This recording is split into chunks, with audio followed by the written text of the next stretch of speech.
Bismillahirrahmanirrahim. Assalamualaikum warahmatullahi wabarakatuh.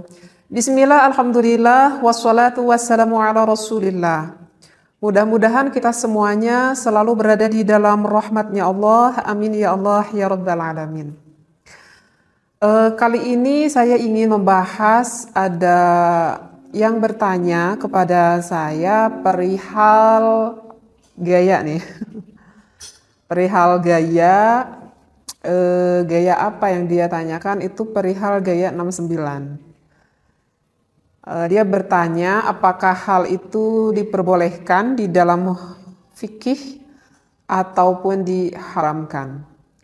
Sebelumnya mohon maaf sekali ya jika didengar akan apa yang saya jelaskan misalkan agak sedikit tabu begitu ya, karena saya membahas hal yang seperti inilah gitu, yang mana bagi sebagian orang mungkin hal ini cukup tabu didengar, tetapi jangan berpikir negatif karena apa yang saya sampaikan ini adalah dasar ilmu yang ingin saya sampaikan. Karena apapun itu ya, di dalam beribadah kita itu diatur oleh aturan agama ya, diatur oleh fikih, sehingga tidak ada kehamhaman lagi gitu bagi kita yang belum mengetahui apakah ini diperbolehkan atau tidaknya. Jadi sekali lagi ya, jangan berpikir negatif akan apa yang saya sampaikan ini ya. Apalagi kan saya ini wanita gitu ya, seolah mungkin agak kurang pantas lah kalau wanita berbicara hal seperti ini. Nah, jadi ada yang bertanya sekali lagi kepada saya, apakah diperbolehkan di dalam Islam jika suami istri itu melakukan hubungan seksualitas dengan menggunakan gaya 69? Jika yang udah berumah tangga lama mungkin udah pada paham ya apa itu gaya 69. Tapi jika ada yang belum paham, misalkan ada yang belum paham gaya 69 itu gimana sih gitu.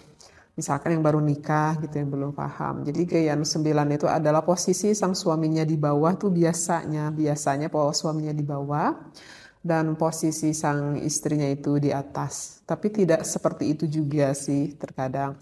Jadi intinya dari gaya 69 itu adalah apakah boleh sang suami itu maaf-maaf sampai menjilati ataupun menghisap klitoris sang istrinya, dan ketika melakukan hubungan itu sebaliknya sang istri pun maaf sekali ya dengan bahasa yang saya sampaikan sampai mengulum Mr. P suaminya. Nah, itu adalah yang dikatakan dengan gaya 69. Jadi saling mencium, saling menghisap, saling menjilat di area vitalnya lah istilahnya seperti itu. Nah, apakah itu diperbolehkan atau diharamkan? Saya di sini berbicara tentang ilmu fikih, bukan ilmu akhlaknya ya. Sekali lagi saya tekankan, saya di sini adalah menjawab dari ulama fikih, bukan menurut perihal ilmu akhlaknya seperti itu. Nah, kalau di dalam ilmu fikih itu banyak ya sebetulnya saya temui di dalam beberapa kitab seperti itu, yang mana jumhurul ulama itu mayoritasnya membolehkan seperti itu. Dalil Al-Qur'annya kenapa dibolehkan tertera ada di dalam surat Al-Baqarah ya pada ayat 223. A'udzubillahi minasyaitonirrajim. Nisa'ukum harthul lakum fa'tu harthakum anna syi'tum. Wallahu a'lam bil muradi. Jadi kan di lafaz itu dikatakan nisa'ukum. Nah, gitu kan? Wanita ataupun istri kamu itu adalah harthul lakum, adalah sawah ladang bagimu, artinya sawah ladang suami. Faktu, maka datangilah gitu ya. Harthakum, ladangmu itu anna syi'tum. Nah, di sana itu ada lafad anna syi'tum. Kalau kita lihat di tafsirnya, lafad anna syi'tum itu bermakna aimin aina syi'tum. Jadi bermakna artinya aimin aina syi'tum itu kita boleh melakukan di mana saja seperti itu. Artinya ya di tempat yang diinginkan oleh suami dan juga istri. Kemudian wa mata syi'tum, maknanya itu adalah wa mata syi'tum, kapan saja jika suami dan istri menghendaki boleh dilakukan. Kemudian kaifa syi'tum, dan nah ini kaifa syi'tum, bagaimana saja sesuai kehendak yang kalian sukai, artinya sesuai kehendak yang disukai oleh istri dan juga suami kamu. Jadi ini yang salah satu dasar referensi ayat Al-Quran yang mana membolehkan kita melakukan gaya 69 itu. Karena tidak ada larangan di sana. In kana dzalika min shimamin wahidin, jika ada dari lubang yang satu. Nah, di sini adalah penekanan yang jelas asal masuknya itu ke lubang yang satu, yaitu ke lubang vagina sang istri. Nah, jadi dalil Al-Quran ini yang menunjukkan bahwa suami boleh bersenang-senang dengan istrinya dengan gaya apapun selama suami dan istrinya itu saling suka, saling meridhoi, tidak ada keterpaksaan antara suami dan juga istri. Nah, itu yang perlu digarisbawahi. Nah, kemudian saya akan membacakan dari referensi kitabnya ya, barusan dari dalil Al-Quran, sekarang dari referensi kitabnya. Di sini dikatakan wattafaqal fuqaha'u, sepakat nih para ulama ahli fikih ala annal jima'a, atas melakukan jima, yahrumu diharamkan fi halataini, dari kedua keadaan.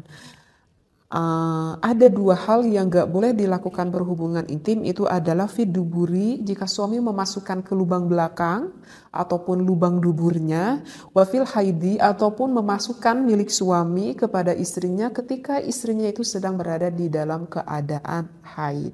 Nah, itu juga yang diharamkan ya, udah jumhurul ulama, itu udah sepakat seluruh ulama. Wa amma masiwahuma, wa amma dan adapun sesuatu masiwahuma selain dari keadaan dua tadi, yaitu yang dubur dan juga haid, faqad ikhtalafu fihi, maka sesungguhnya itu berbeda pendapat ulama. Oleh karena itu kan saya katakan ini adalah menurut pandangan ilmu fikih, bukan menurut pandangan ilmu akhlak. Faqad qala Asy-Syaikh Zainuddin bin Abdul Aziz Al-Malibari fi Fathul Mu'in, berkata Asy-Syaikh Zainuddin bin Abdul Aziz Al-Malibari di dalam kitab Fathul Mu'in.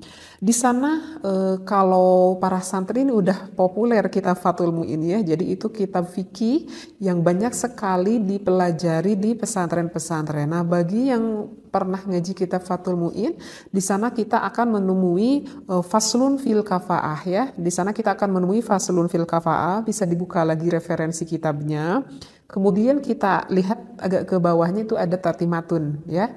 Ada tatimatun, di sini ada pembahasan yang mengatakan seperti ini.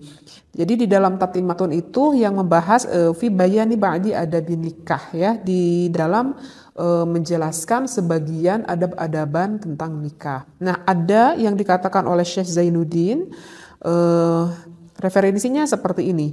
Ya juzu, diperbolehkan li zauji, bagi suami, kulu tamattu'in, boleh sang suami bersenang-senang ya, boleh suami bersenang-senang minha, dari istrinya, bima siwahal qotiduburiha, selain ataupun kecuali dengan sesuatu yang berada di lubang duburnya, lubang dubur sang istri, dari lubang belakang. Nah, itu gak boleh. Walau bimasyi badriha. Nah, kecuali nih, walau bimasyi badriha, yang diperbolehkan itu walaupun sang suaminya itu sampai menghisap klitoris sang istrinya. Nah, jadi di dalam kitab Fathul Mu'in yang berkata Syekh Zainuddin bin Abdul Aziz, di sana dikatakan hukumnya diperbolehkan sang suami menghisap klitoris sang istrinya. Nah, begitu juga sebaliknya, sang istri juga diperbolehkan untuk mengulum milik sang suaminya yang kita kenal dengan gaya 69 ini gitu ya. Nah, jadi bagi sang suami ataupun sang istri, jika hal itu memang dianggap diperlukan dan saling menyukai, maka tak perlu ada keraguan kalau berbicara di dalam ilmu fikih, ulama di dalam mazhab Imam Syafi'i memperbolehkannya. Dengan syarat sang istri dan juga sang suami saling suka ya, saling meridhoi seperti itu. Kalau misalkan istrinya nggak mau gitu. Kalau misalkan pengantin-pengantin baru gitu ya, itu kemungkinan kebanyakan para istri tuh nggak mau gitu ya, karena mungkin agak jijik juga gitu ya, dan merupakan hal yang sangat di luar bayangan mungkin sehingga nggak mau melakukan hal itu. Nah, tetapi kalau misalkan dengan berjalannya waktu dengan sedikit suami merayu-merayu begitu ya, kebanyakan sih wanita tidak akan merasa keberatan sih seperti itu. Nah, saya tidak tahu ya bagaimana yang dirasakan oleh suami dan juga istri Anda di rumah gitu ya. Cuman kebanyakan gitu kalau saya dengar-dengar gitu seperti itu. Eh, Cuman sih yang perlu diingat ya di dalam berbagai gaya gitu ya. Di dalam berbagai gaya ini sih sebetulnya ya memang tidak perlu diajarkan juga ya. Maksudnya tak perlu diajarkan karena dengan instingnya nanti suami istri juga sih apa itu akan memahami apa yang dia inginkan sebetulnya. Jadi yang ingin saya titik beratkan di sini itu adalah bukan gayanya itu sih sebetulnya, tetapi hukumnya itu apakah diperbolehkan atau tidaknya. Jadi yang ingin saya sampaikan bukan gayanya, tetapi hukumnya. Nah, kalau bertanya hukumnya di dalam fikih ya diperbolehkan. Dan harus diingat ya, wahai para suami dan juga istri, di dalam melakukan berhubungan seksualitas itu merupakan ibadah ya, itu merupakan ibadah bahkan yang besar sekali pahalanya. Jangan dikira ini bukan ibadah, ini adalah suatu ibadah yang besar sekali pahalanya dan banyak sekali kemanfaatannya. Yang namanya ibadah pasti itu akan diawali dengan yang baik, akan diakhiri dengan yang baik, dan dilakukannya pun dengan yang baik pula. Kenapa saya berkata seperti ini? Udah saya terangkan barusan ya, bahwa untuk gaya-gaya hal seperti ini sebetulnya tidak perlu diajarkan gitu ya. Artinya yang baik ini adalah jangan sampai kita mengetahui akan posisi ini, gaya ini dari sesuatu yang diharamkan oleh Allah.